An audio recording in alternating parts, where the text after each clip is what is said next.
hukum pernikahan dengan sepupu. Ada sepupu, ada keponakan, beda ya. Baik. Ini kan kasusnya begini. Ada adik kakak, ya. Kemudian masing-masing punya anak, kan? Anaknya ini saling punya rasa, ya, saling mencintai. Baik ya? Masih ingat yang pernah saya sampaikan? Bukan 2 tahun lalu, kemarin malam Jumat, ya. Baik ya? Dan rasa ini ingin disalurkan dalam bentuk yang halal untuk pernikahan. Menikahi yang yang dicintai, menikahi yang dicintai itu harapan. Tapi mencintai yang dinikahi itu kewajiban. Jelas? Baik ya?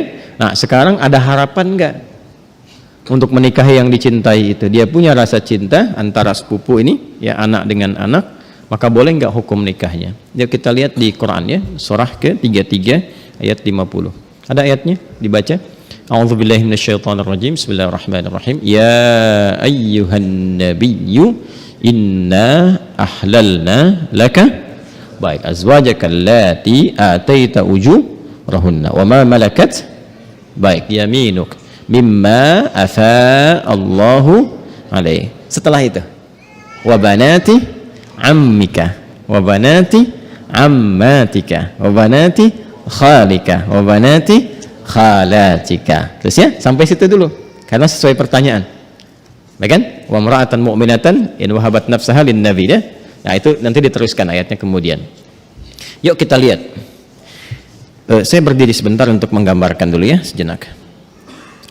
Wahai Nabi sallallahu alaihi wasallam, dengan keagunganku kata Allah, dihalalkan bagimu untuk menikahi perempuan-perempuan yang kualifikasinya dibenarkan secara agama. Terus ya, sepanjang engkau siapkan pula, ya, mahar yang engkau siapkan, kemudian juga dibolehkan dengan kualifikasi-kualifikasi tertentu.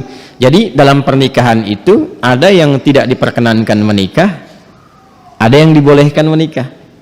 Nanti yang tidak diperkenankan diantaranya di ayat ke-23 surah keempat itu. Surah An-Nisa ayat 23. Ayo yang jomblo fisabilillah tuh dituliskan dulu itu ya. Ada berapa kualifikasi itu, nanti kalau cari-cari jodoh jangan memaksa pada yang itu. Ya, itu yang tidak boleh. Hurrimat 'alaikum ummahatukum. Ibumu enggak boleh. Ya kan? Kemudian juga saudarimu enggak boleh. Ya kan? Nanti ada kualifikasinya sampai dengan yang ke bawahnya ya, atau kurang lebih ada 11 yang disebutkan di situ. Itu yang tidak diperkenankan. Nanti ayat 12-nya sebagai tambahan. Jadi yang ayat 23 itu yang disebut dengan mahram. Ayat 24-nya istri orang. Jadi kalau sudah jadi istri orang jangan dipaksa, ya. Paham? Baik, termasuk nanti ada hadis sahih di Al-Bukhari dan Muslim, hati-hati bergaul juga dengan ipar. Ya, karena itu bisa menanamkan panah-panah setan, ya, menghadirkan dalam jiwa itu benih-benih seperti rasa suka. Itu hati-hati, bisa jadi pengantarnya curhat, ya, lama-lama hilang gitu. Nah, itu yang dipersoalan ya. Saya tidak ingin lompat terlalu jauh, kita kembalikan. Nah, itu yang dilarang, yang tidak diperkenankan. Yang boleh siapa saja dari jalur kekerabatan ya. Di An-Nisa ayat 23 ibu nggak boleh, bibi nggak boleh, gitu kan. Bibi kemudian baik itu dari pihak ibu ataupun dari pihak ayah ya. Kemudian saudari nggak boleh, sepersusuan nggak boleh, gitu kan. Menantu nggak boleh ya. Kemudian nanti ada anak-anak bawaan juga dari istri yang dinikahi, itu nggak boleh. Menyatukan ya adik kakak itu nggak boleh. Baik, istri orang itu nggak boleh. Di luar itu yang boleh apa? Ya, di luar itu yang boleh apa? Teruskan. Satu, kalau dari jalur kekerabatan yang paling dekat, anak paman. Baik ya. Obanati ammika. Anak paman berarti sepupu kan? Ya kan? Baik. Ini saya sebut kakek sajalah. Ya. Kakek punya anak kan? Ya. Ini A, ini B. Ini anaknya laki-laki, ini laki-laki juga.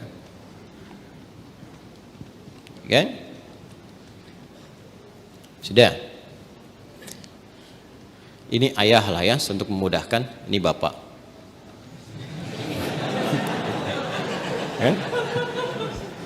Kan punya anak kan? Berarti jadi ayah. Itu punya anak berarti bapak. A-nya apa? Ayah. B-nya bapak. Jelas? Nah, ini punya anak. Baik ya? Ini X. Yang ini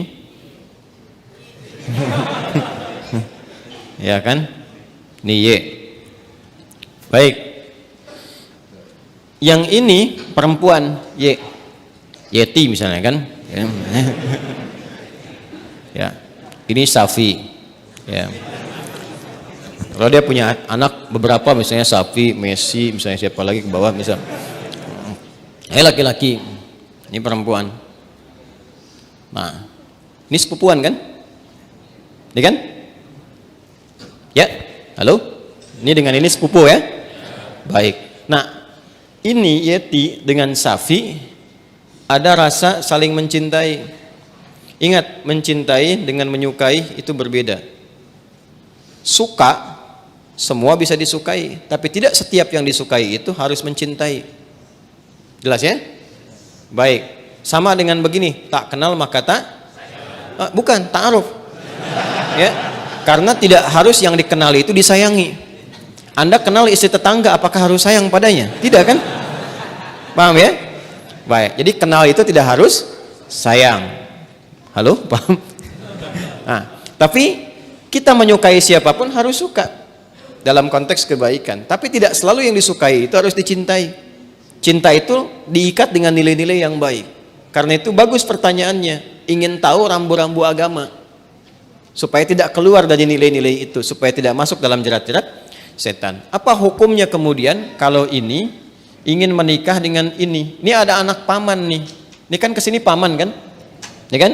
Ini ada anak pamannya nih, anak pamannya. Apa hukumnya kalau saya ingin menikah dengan anak paman? Maka dijawablah kemudian di Al-Ahzab tadi di ayat yang ke-50. Wa banati ammika wa banati ammatika. Ya, wa banati khalika wa banati khalatika. Am itu paman dari ayah. Khal paman dari ibu.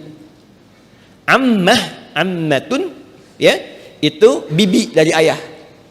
Jadi ayah misalnya punya saudari perempuan, bibi kan?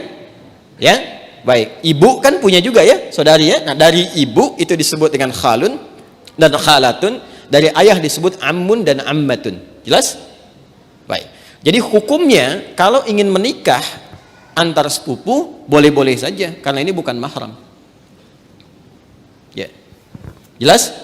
Sampai sini boleh. Kalau ditanya apakah boleh menikah antar sepupu? Boleh. Sepanjang tidak ada sebab-sebab lain yang mengharamkan itu. Apa sebab-sebab yang lain? Ini hukum asalnya boleh. Tapi nanti ada sebab-sebab lain yang menjadikan terlarang. Misal, ini hukum asal boleh, tapi ternyata ibunya Safi misalnya saat Safi lahir, ASI-nya macet. Maka minta kepada ibunya Yeti untuk bisa di-share ASI-nya. Ya kan? Halo? Ada yang salah? Huh? Share, like, and comment, ya kan? Baik. Kalau ini kemudian mendapatkan ASI yang sama dari ibunya Yeti, ya, sini ada ibu misalnya. Jadi saudari atau saudara sepersusuan. Dia walaupun sama-sama sepupu tidak menjadikan keduanya boleh menikah karena ada hubungan mahram birradha'ah. Tapi kalau di luar itu aman misalnya, bukan saudara atau saudari sepersusuan dan tidak ada faktor-faktor lain yang menjadikan ini terhambat, maka boleh-boleh saja. Tidak ada masalah di situ. Jelas? Sekalipun ada kebolehan, tapi tetap ditempuh dengan cara yang terhormat. Ya, jadi tidak boleh misalnya kawin lari, capek, sambil lari nikah gitu kan?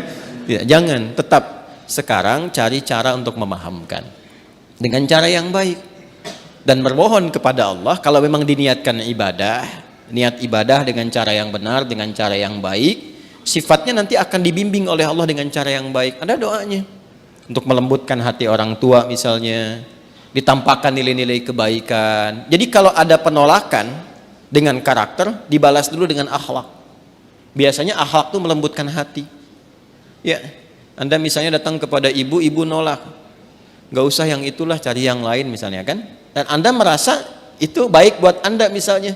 Taat dulu aja pada ibu, jangan dibantah dulu. Nggak usah pakai tapi walaupun meskipun. Udah. Ya, taati saja dulu. Begitu Anda taati, baik, lalu tampakkan nilai-nilai kebaikan. Doa sampai lembut hatinya. Ya, demikian calon pasangan juga nanti mendoakan juga, memberikan akhlak yang baik. Ketika kelembutan itu ada, maka cara kita kemudian berkomunikasi akan berbeda dan hasilnya tidak sama dengan yang pertama. Paham sampai sini? Baik. Jadi jangan bergantung ya yang bertanya pada video ini untuk dibawa kepada orang tua. Ya. Ini jawaban Ustadz Adi misalnya, tidak ya. Bagi saya tetap hukum aja yang didahulukan. Ini hukumnya boleh, tapi akhlak itu yang diutamakan. Paham sampai sini? Baik. Nah, supaya tidak keliru memahami, kalau kita teruskan itu ada kalimat khalisatan laka min dunil mu'minin. Ada kekhususan untukmu. Teruskan ayatnya deh, teruskan ayatnya. Yang berlaku khusus selain bagi orang-orang beriman yang lain dari kalangan umatmu. Itu yang dimaksudkan itu yang sebelum ayat itu, yaitu setiap perempuan yang menyerahkan dirinya untuk dinikahi. Itu kekhususan bagi Nabi SAW. Ya, jadi ada sifat yang spesial bagi Nabi ketika berhijrah. Ada di antara sahabat-sahabat mulia beliau itu yang kemudian meninggal dunia, meninggalkan anak-anaknya, ada istri dan keluarganya. Ya, kemudian Nabi diperintahkan oleh Allah Subhanahu wa taala bagi perempuan-perempuan tertentu khusus, jika Nabi meridainya, akhlaknya, kemuliaannya, kebaikannya, support untuk dakwahnya, dan dia datang untuk menyerahkan dirinya untuk dinikahi, boleh-boleh saja, silahkan gitu kan. Atau perempuan-perempuan umum, dalam arti bukan yang telah bersuami ditinggal, meninggal dunia ya, yang masih status single dan sebagainya, yang Nabi ridai kualifikasinya boleh dinikahi. Sedangkan dalam standarnya kan mesti ada wali kan.